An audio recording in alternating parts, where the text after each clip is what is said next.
How's it going, everyone? Got quite a lot to cover in this video. Patch 1.61 for Cyberpunk 2077 will be going live later today. It will be rolling out soon, and it will be available on PC, consoles, and Stadia, if you're playing it on Stadia. But nonetheless, we'll talk all about Patch 1.61 and the list of changes. Again, we'll be getting a free update along with some DLC, pretty notable if you are a fan of Dragon Ball. We'll talk all about that. Speaking of anime games, Sword Art Online is getting a brand new game, and last Recollection. More on that at the end of this video, but first of all, Cyberpunk 2077 patch 1.61 is rolling out right now, and there are a lot of bug fixes that are being introduced with this patch, but there's also some visual and gameplay refinements that have been made, and some UI fixes. I won't go over everything. As always, link to the Cyberpunk official website in the description box down below, and you can check out everything for yourself. But as far as quests and open world goes, fix an issue where spamming the interact button to loot containers could cause various NCPD scanner hustles to not be completed properly. Reported crime, another circle of hell, lost and found, blood in the air, disloyal employee, don't forget the parking brake, Comrade Red. Fixed an issue where quest wasn't completed after looting the goods. Fixed an issue where some assault in progress missions weren't completed despite fulfilling the objectives. Fixed an issue where some suspected organized crime activities weren't completed despite fulfilling the objective. Fixed issues that could disable all drop points. Fixed an issue where it wasn't possible to complete an assault in progress in Charter Hill because the evidence wouldn't spawn. Cyber Psycho sighting fixes were introduced as well, a couple of gig fixes. On the visual side of things, Night City NPCs will now carry umbrellas in various colors and shapes. How about that? The little refinements. Fix ultimate instances of missing collisions that could result with a player falling off the map. Corrected various floating or displaced objects on the map. Fixed an issue where after changing nail length from long to short using the mirror, the change wasn't reflected in game until reloading a save. There are some gameplay fixes that have been introduced as well, just smaller, minor fixes that will hopefully make it a more polished game. UI fixes, The Beast in Me fixed an issue where player's position can be shown as 1 out of 6 despite coming second. Fixed an issue where reverting key bindings back to default was not reflected in the game until restart reload. That's obviously more PC oriented. Fixed an issue where the inventory menu could rapidly scroll up and down after disassembling or dropping an item. There's some PC specific fixes as well. Console specific fixes include an issue where cross progression saves from the Xbox One family weren't transferred to PC or PlayStation, and fixed an issue where after logging into GOG on PlayStation, my reward section displayed an error. And there are some miscellaneous fixes as well. So nice to see Cyberpunk 2077 continue to get patched and updated. Look, I know that I am much more positive towards Cyberpunk 2077 than most people. What I usually say about this game is, no, I wouldn't drop $60 on it. No, I wouldn't drop $50 on it. If it goes on sale for $25, $20, somewhere around there, by all means, buy it if you have an interest in Cyberpunk RPGs. I recommended the game when it was down to $9.99 at Best Buy and even $5 at Best Buy. I was like, yo, at that price point, the upgrade's coming out, or maybe it was even out at that point.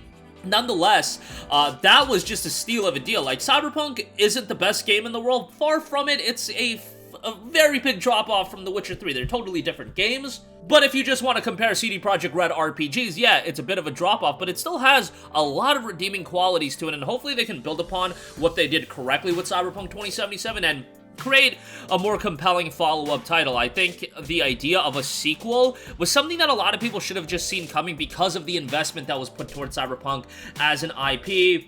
And then when you look at the reception of the anime and everything like that, I just think it made all the sense in the world to ultimately do a sequel and fix up all of the issues that you did have there. But as far as technical issues go, a lot of those have been remedied. I mean, if you're still playing it on the base PS4, yeah, it's a train wreck on there and I wouldn't recommend it. But on PlayStation 5, it's actually fairly decent, and obviously on a higher-end PC. Xbox Series, pretty good on there as well.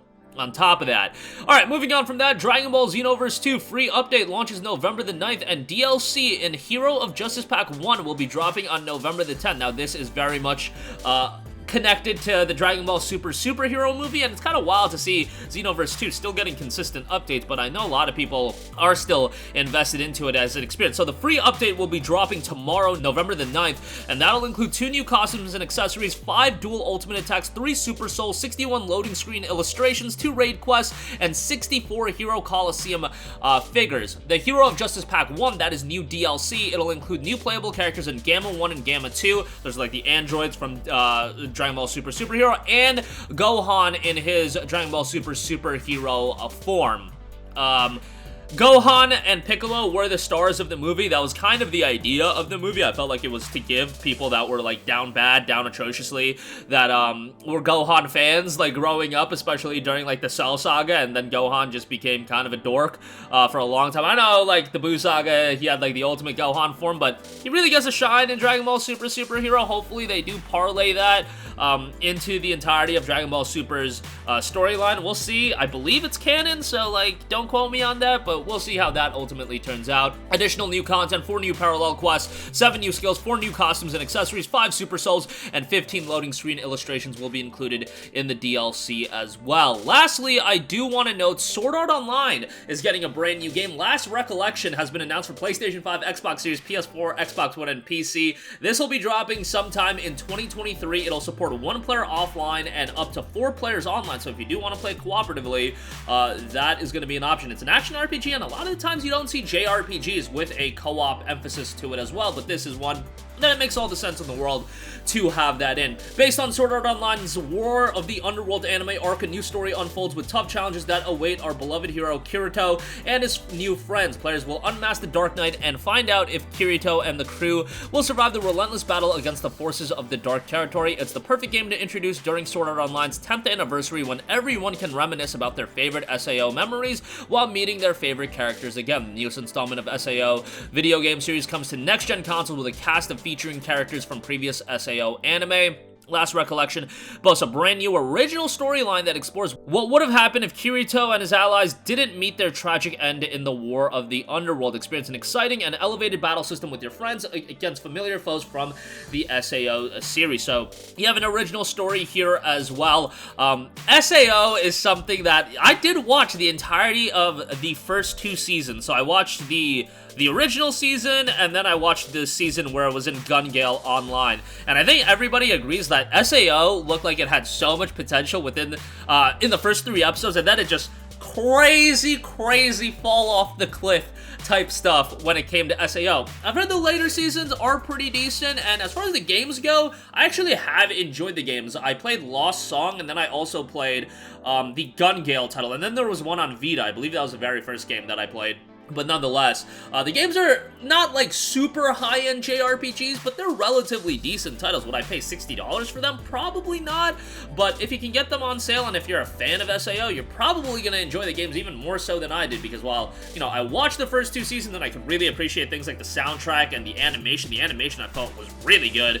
The overall narrative left a lot to be desired, and I just thought they fumbled the bag quite a bit with SAO. But yeah, Last Recollection will be coming in 2023, and it's coming to pretty much every major platform outside of the Switch. But that is going to do it for me. Again, Cyberpunk 2077 gets patch 1.61. Dragon Ball Xenoverse 2 getting a free update alongside its DLC, Hero of Justice Pack 1 on November the 10th. The free update will be November 9th. And Sword Art Online Last Recollection will be coming in 2023, a brand new JRPG to have on your radar. That's going to do it for me. Sound off with all of your thoughts in the comments section down below. Thank you for watching, and goodbye.